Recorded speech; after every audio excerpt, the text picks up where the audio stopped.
Good morning, scholars. Today is an asynchronous Wednesday.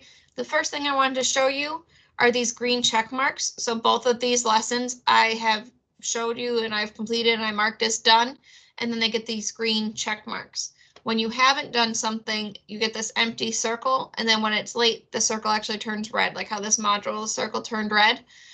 This is more for your own monitoring of your work and your own organization than it is for me as the teacher. Me as the teacher, most of your work is done on Nearpod or Desmos or OneNote. So those are actually the places I'm looking. So hitting mark as done does not give you a complete grade. This is for your own organization. So make sure that we are marking them done as we do them so we know it's done and we can move to the next item on our list. So today is October 21st.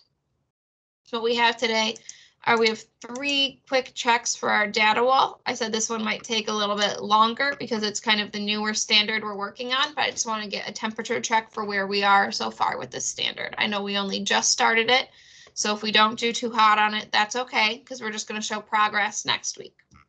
Then you also have an optional discussion if you want to get some extra credit points. So I'm going to hit next. So the first one is for 7NS1A. So this is number systems 1A. This is additive inverse in situations where opposites combine to make 0. If you want a quick review, there's a little review video from YouTube. It's somebody else's video, so maybe that my explanation or Miss Eastman's explanation wasn't cutting it for you. There's this video that you can look at. It's going to be 3 questions. So if you get all of them right, you get green. 2 of them right, you get blue. 1 of them right, you get yellow. And then if you miss all of them, it's going to be red on our data wall. So you're going to do this one, then you're going to do the one for 1B. This one is about adding rational numbers. This is going to be the 3rd time we've taken this one. So this is going to be the last time taking it is mandatory. So I'm making you take all of them 3 times to see how we progress. And then we're going to start having different standards available to different students each week based on what you personally need to grow on. So if you are really good at rocking this standard, you're not going to have to take this assessment again.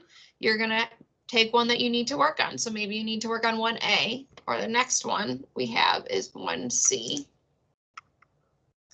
So here's 1C. So this is our new one. So this one's about subtraction. So we only have done 2 days of subtraction so far. So this one is more of a temperature check for where we are right now. So who is already doing really well at subtraction, who still needs to work, and that's fine because we still have the rest of this week to go through different strategies for subtraction and different rules and stuff that we're going to go through. But this is just so we can kind of do a little check-in partway through this week to see how you're doing so far. And again, this one's 3 questions. It will go on our data wall, but we'll be tested on it again to show our growth. When you're all done with those 3, you have the option of doing this discussion. So it's just talking about the 2 models we've done with subtraction so far. And if you wanted to include an example in your post, that would be phenomenal and would probably earn you some extra points.